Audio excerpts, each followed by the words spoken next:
Cooking Vlog, Nilufa Yasmin. আসসালামু আলাইকুম সকল মুমিন মুসলমান মুত্তাকিদেরকে আশা করি সবাই ভালো আছেন। আসলে আমি কাউকে রান্না শেখাই না, নিজে বাসায় একা থাকি, কি রান্না করি কি খাই এগুলি একটু আপনাদের সাথে শেয়ার করি। এই জাস্ট আজকে একটু খিচুড়ি করব আর মাংস রান্না করব।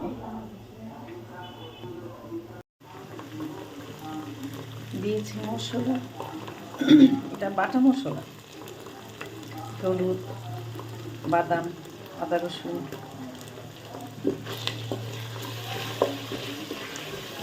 শুকনো মরিচটা একটু জিরা দিয়ে, একটু রসুন দিয়ে, একটু আদা দিয়ে বাটলে করে ভালোই লাগে।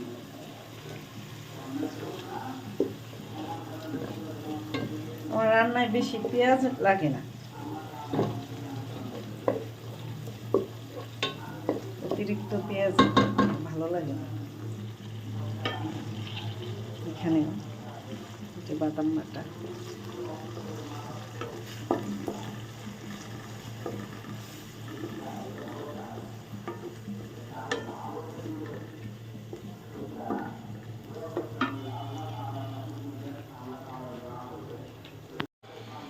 মাংস কষতে দিয়েছি।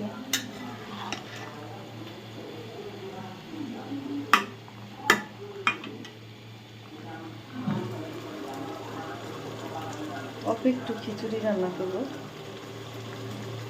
এখানেও মাংস কষতে দিয়েছি, একটু সরিষা বাটা দিয়েছি। গরুর মাংস সরিষা বাটা দিলে ভালোই লাগে, জানি না কার কাছে কেমন লাগে, আমার কাছে ভালো লাগে।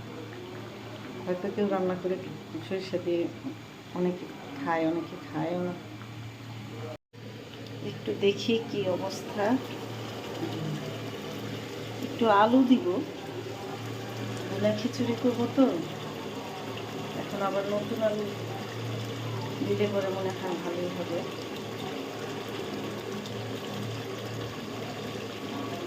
যে যেভাবে খায় আর কি, এই হলো কথা, যেভাবে স্বাদ লাগে। মানুষের এখন মুখের স্বাদই নষ্ট হয়ে গেছে, কিভাবে কি করবে, কিভাবে কি দিয়ে কি খাবে, সব কিছু ভেজাল। আল্লাহ সবাইকে ভালো রাখো, সবাই ভালো থাকি, যেমন আছি যেভাবে আছি আল্লাহ পাক যেভাবে রাখছে আলহামদুলিল্লাহ।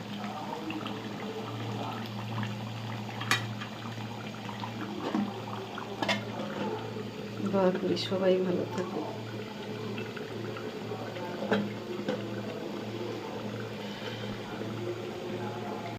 দিয়েছি আলু,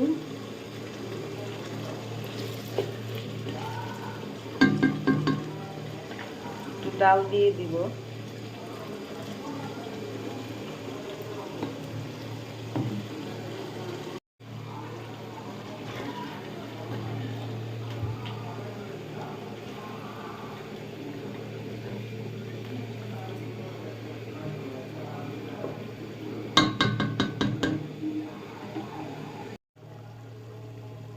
চাল দিয়ে দিয়েছি।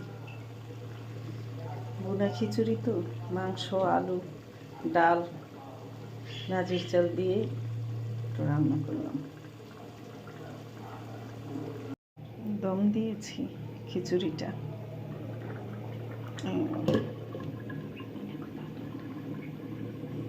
ভালোভাবে ঢাকনাটা, ছিদ্রটা বন্ধ করে দিতে হবে।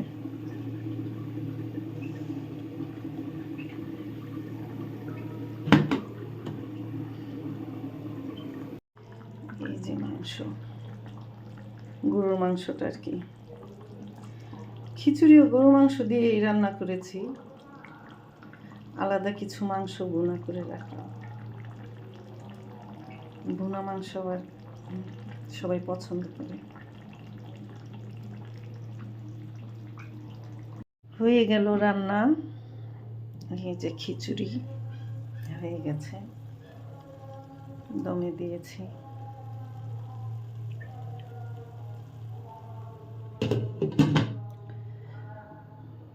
ভিডিও কেমন লাগলো কমেন্ট করে জানাবেন। মন্দ হলে বলবেন, ঠিক করার চেষ্টা করব। হয়ে গেছে মাংস। আজকের মতো এখানেই শেষ।